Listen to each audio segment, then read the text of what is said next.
মরক্কোকে তাদেরই ঘরের মাঠে হারিয়ে আফ্রিকার সেরার মুকুট পড়ে সেনেগাল। ইতিহাস গড়ে এই সাফল্যে সাদিও মানেদের উচ্ছ্বাস থাকার কথা ছিল। তবে শিরোপা জিতেও বিপাকে সেনেগাল। কোচ ও একাধিক খেলোয়াড়দের আন্তর্জাতিক ফুটবল থেকে নিষিদ্ধ হওয়ার আশঙ্কা তৈরি হয়েছে। এমনকি বিশ্বকাপ খেলা নিয়েও শঙ্কা দেখা দিয়েছে। ফেভারিট মরক্কোকে হারিয়ে চ্যাম্পিয়ন হলেও ম্যাচের ফলাফলের চাইতে বেশি আলোচনায় এসেছে মাঠের ভেতরের বিশৃঙ্খলা। Gold's Gym across 30+ countries. With over 700+ locations worldwide. Train anywhere, belong everywhere. রেফারির একটি সিদ্ধান্তে অসন্তুষ্ট হয়ে ম্যাচ চলাকালীন মাঠ ছেড়ে চলে যায় সেনেগালের ফুটবলাররা। এই ঘটনার পরপরই প্রশ্ন উঠেছে, সেনেগাল কি বড় কোনো শাস্তির মুখে পড়তে যাচ্ছে? মূলত ম্যাচের অতিরিক্ত সময় সেনেগালের গোল বাতিল হয় ফাউলের জন্য। এর কয়েক মিনিট পরই শুরু হয় নাটক। বক্সে ব্রাহিম দিয়াজকে ধাক্কা দেন সেনেগালের ডিফেন্ডার এল হাজি দিওফ। পেনাল্টির দাবিতে সরব হয় মরক্কো শিবির।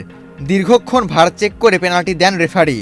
এই সিদ্ধান্তে ক্ষোভে ফেটে পড়ে সেনেগাল শিবির। রেফারির সিদ্ধান্তের প্রতিবাদে মাঠ ছাড়ার ইঙ্গিত দেন সেনেগালের কোচ পাপে থিয়াও। খেলোয়াড়রাও মাঠ ত্যাগের প্রস্তুতি নেন। প্রায় 20 মিনিট বন্ধ থাকে ফাইনাল ম্যাচ। শেষ পর্যন্ত অধিনায়ক সাদিও মানে হস্তক্ষেপ করে সতীর্থদের বোঝান এবং দলকে মাঠে ফেরান। এরপর ম্যাচ শেষ হলেও বিতর্ক থামেনি। ফাইনাল শেষ হওয়ার কয়েক ঘন্টা পরেই এই ঘটনা নিয়ে ফিফা সভাপতি জিয়ানি ইনফান্তিনো বিবৃতি দেন। চ্যাম্পিয়ন সেনেগালকে তিনি অভিনন্দন জানানোর পাশাপাশি বলেন, দুর্ভাগ্যজনকভাবে আমরা মাঠ ও গ্যালারিতে অগ্রহণযোগ্য কিছু দৃশ্য দেখেছি। কিছু সমর্থকদের পাশাপাশি কয়েকজন সেনেগাল খেলোয়াড় স্টাফ সদস্যদের আচরণে আমরা তীব্রভাবে নিন্দা জানাই। এভাবে মাঠ ছেড়ে বেরিয়ে যাওয়াটা গ্রহণযোগ্য নয়। খেলায় হিংসাকে গুরুত্ব দেওয়া হবে না। ওরা যেটাই করেছে ঠিক করেনি। অনেকের চোখে সেনেগালের এমন আচরণ আফ্রিকান ফুটবলের জন্য অসম্মানজনক। শুধু সেনেগাল দলের এই কাণ্ড নয়, গ্যালারিতেও পুলিশের সঙ্গে সংঘর্ষে জড়ান সেনেগালের সমর্থকরা।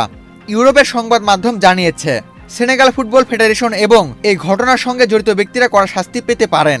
তবে 2026 বিশ্বকাপে তাদের খেলা নিয়ে কোনো ঝুঁকি নেই। তবে আফ্রিকা কাপ অব নেশনস টুর্নামেন্টের নিয়ম অনুযায়ী সেনেগাল দল, তাদের সমর্থক এবং তাদের স্টাফরা মিলে ফাইনালে যে বিশৃঙ্খলা ঘটিয়েছে সেজন্য দেশটির ফুটবল ফেডারেশনকে 50,000 থেকে 1 লাখ ইউরো জরিমানা করা হতে পারে। পাশাপাশি এই ঘটনায় জড়িত কোচ ও খেলোয়াড়রা 4 মাস থেকে 6 মাস পর্যন্ত নিষিদ্ধ হতে পারেন। অর্থাৎ এই শাস্তি হলে অনেকেরই বিশ্বকাপ খেলা হবে না। আবু তালহা, বাংলাদেশ প্রতিদিন।